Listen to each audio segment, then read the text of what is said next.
Hai, Assalamualaikum warahmatullahi wabarakatuh dan salam sejahtera. Saya Muhammad Syauqi bin Abdul Halim, bernombor matrik S47072 dari Sarjana Muda Ekonomi Sumber Alam, Fakulti Penjagaan Ekonomi dan Pembangunan Sosial Universiti Malaysia Terengganu. Hari ini saya akan membentangkan projek ilmiah tahun akhir saya yang bertajuk Kecenderungan Isi Rumah Terlibat dalam Bidang Keusahawanan Digital di Kuala Terengganu. Baiklah, saya akan pergi secara lebih terperinci mengenai projek ilmiah tahun akhir saya. Pertama, saya akan pergi kepada pengenalan. Keusahawanan adalah satu syarikat yang melaksanakan kombinasi baru bagi pembangunan produk dan perkhidmatan baru, sumber baru untuk bahan mentah, kaedah baru pengeluaran, pasaran baru dan organisasi berbentuk baru. Keusahawanan digital merupakan satu era baru dalam bidang keusahawanan yang mana menggunakan aplikasi digital dalam mempromosikan perniagaan mereka. Agensi-agensi terlibat dalam membantu isi rumah untuk meningkatkan mereka dalam bidang keusahawanan seperti pihak kerajaan dan juga swasta adalah sangat penting bagi meningkatkan kemajuan keusahawanan di Malaysia. Seterusnya adalah objektif kajian. Objektif kajian saya adalah untuk mengkaji profil dan latar belakang isi rumah di Kuala Terengganu yang terlibat dalam bidang keusahawanan, dan seterusnya ialah mengkaji faktor-faktor penglibatan isi rumah dalam bidang keusahawanan digital di Kuala Terengganu. Metodologi. Dalam metodologi, saya menggunakan kaedah pensampilan bertujuan yang mana saya telah menyediakan borang soal sidik dan telah diedarkan kepada 127 orang responden terpilih, yang mana saya mendapat kerjasama daripada pihak Yayasan Pembangunan Usahawan YPU Negeri Terengganu untuk mendapatkan senarai usahawan-usahawan yang Negeri Terengganu yang berdaftar di bawah YPU, khasnya usahawan di Kuala Terengganu.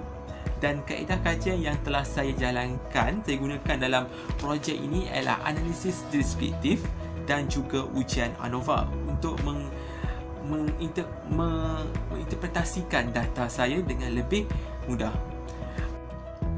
Seterusnya ialah dapatan kajian. Dalam analisis deskriptif bahagian A, saya telah menerangkan mendapatkan maklumat daripada responden iaitu mengenai jantina, taraf pendidikan, pendapatan bulanan, umur dan sebagainya yang berkaitan dengan latar belakang responden. Selain itu juga, saya juga telah menyoal kepada responden mengenai profil perniagaan mereka seperti modal, jenis perniagaan, bilangan pekerja dan sebagainya yang berkaitan dengan profil perniagaan mereka. Analisis deskriptif digunakan dalam objektif pertama saya untuk melihat profil dan latar belakang usahawan di Kuala Terengganu. Seterusnya ialah ujian ANOVA. Ujian ANOVA menunjukkan bahawa terdapat 3 pemoleh upah tidak bersandar yang telah saya gunakan, iaitu latar belakang usahawan, ciri-ciri keusahawanan, pendidikan dan pengalaman. Dan pemoleh upah tidak bersandar ini mestilah berkaitan atau dipengaruhi oleh pendapatan bulanan, dan ia menunjukkan bahawa nilai min tertinggi bagi kelas pendapatan bagi latar belakang usahawan RM1201 ke atas ialah min tertinggi pada 2.6765, manakala ciri keusahawanan kelas pendapatan tertinggi bagi 801 sehingga RM1200 pada min tertinggi 3.0345, dan pemoleh upah tidak bersandar terakhir iaitu pendidikan dan pengalaman menunjukkan min tertinggi iaitu 2.5517 pada kelas pendapatan RM801 sehingga RM1200. Dan di sini dapat dilihat dengan lebih terperinci ujian ANOVA yang telah dilakukan, iaitu ujian ANOVA one way di antara pendapatan responden dengan latar belakang usahawan, ujian ANOVA one way antara pendapatan responden dan ciri-ciri keusahawanan dengan ciri-ciri keusahawanan, dan yang terakhir adalah ujian ANOVA one way di antara pendapatan responden dengan pendidikan dan pengalaman. Hasil daripada data-data yang diperoleh, apa yang saya dapat uraikan di sini menunjukkan bahawa Ketiga-tiga pemboleh ubah tidak bersandar iaitu latar belakang usahawan, ciri-ciri keusahawanan, pendidikan dan pengalaman menunjukkan nilai min tertinggi ialah pada ciri-ciri keusahawanan iaitu 2.8268.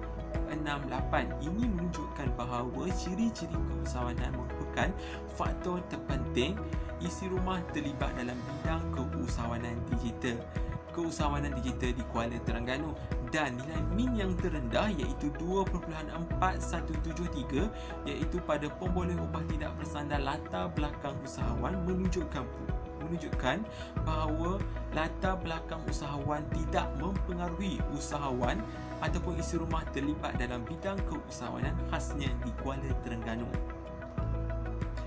Kesimpulan yang dapat saya lakukan di sini ialah pendedahan mengenai bidang keusahawanan adalah sangat meluas di Kuala Terengganu khasnya kepada golongan isi rumah.